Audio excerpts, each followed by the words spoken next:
各位朋友，出大事儿了！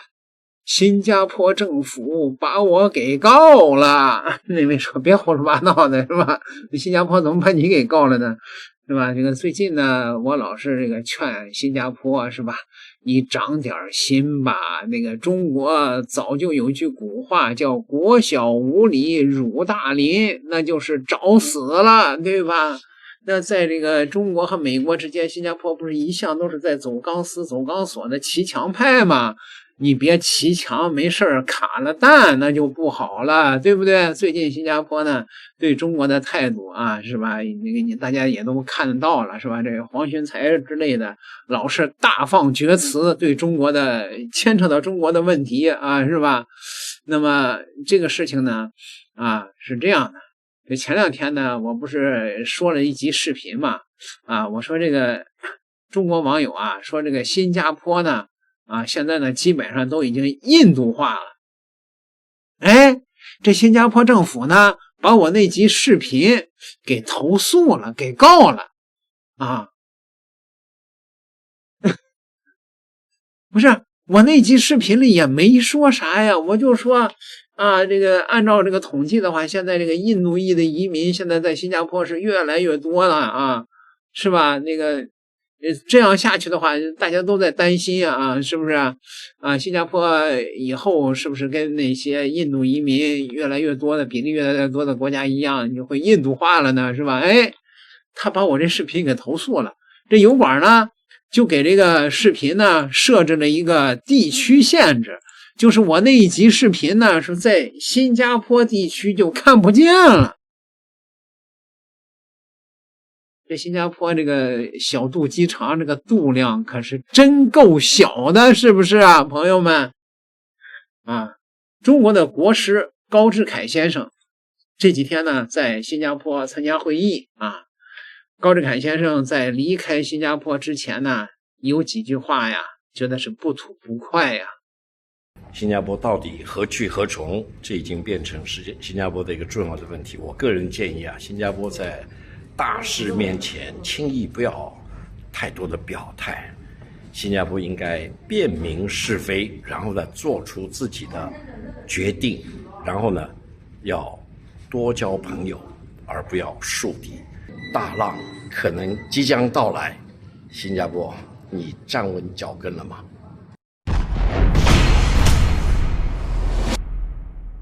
大家好，我是高志凯，我现在在新加坡的樟宜机场，即将离开新加坡这次来新加坡收获满满，接触了新加坡各界，我有几个印象跟大家分析一下。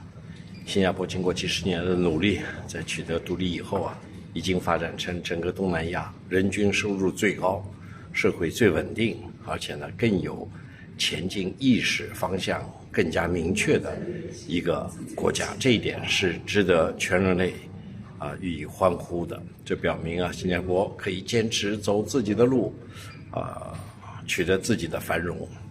另外一个，大家知道，在美国总统拜登的时候，美国搞过一个世界民主大会，竟然没有邀请新加坡参加。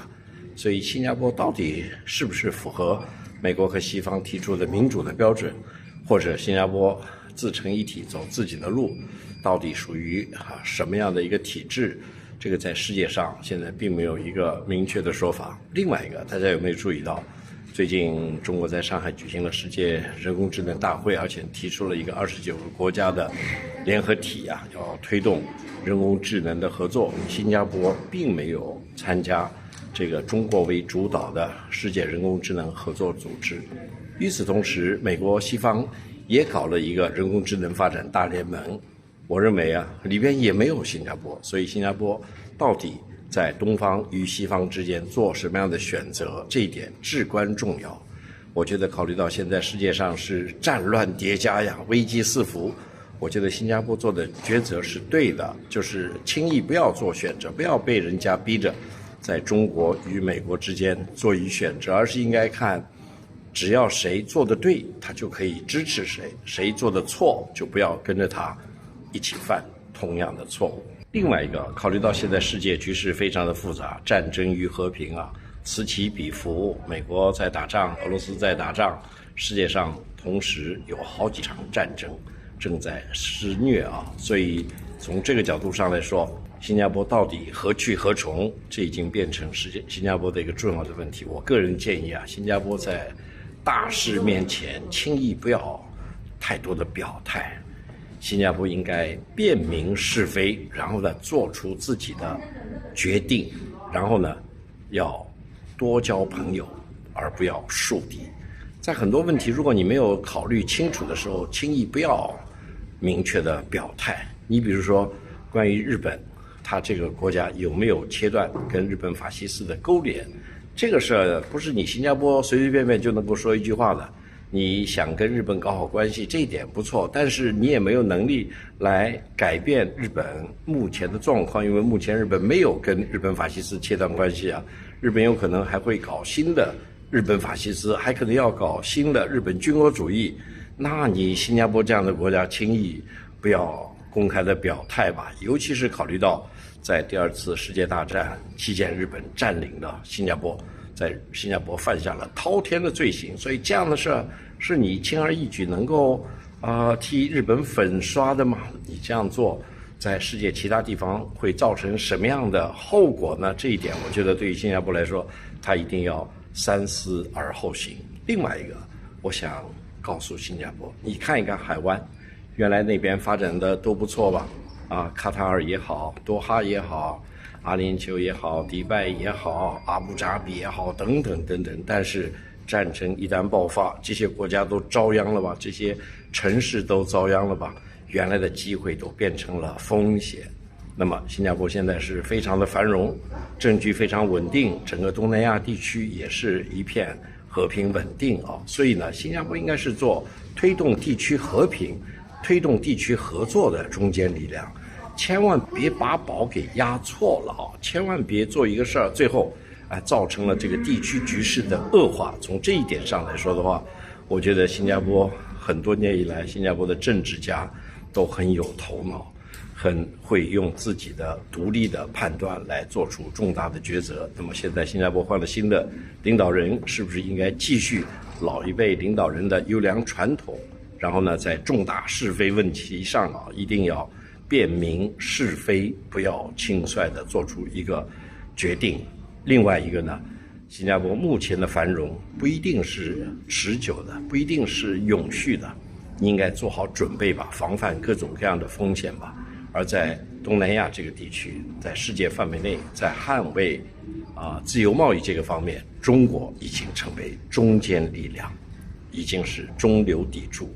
那么你新加坡怎么样更一步搞好中国与新加坡之间的友好关系，这一点已经到了至关重要的时候。我最近老是强调说，2026年将被历史记为是美利坚和平时代终结的开始，也就是说，现在不是一年一年正常的延续啊，现在已经到了一个革命的时候了，一个天翻地覆的换时代的时候了。这一定会对整个东南亚地区造成重大的影响，对于新加坡这样的一种城邦国家，影响也将是非常深远的。